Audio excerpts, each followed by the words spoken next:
मेघ वर्णा यज्ञ कन्या ऋतु पर्णा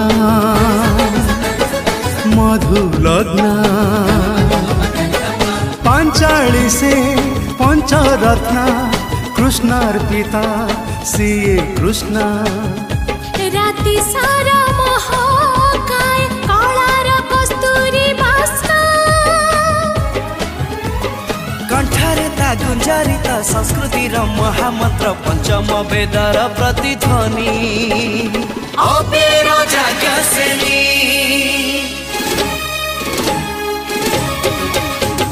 राति रे पंचपति तथापि महासती लेखी से महाभारत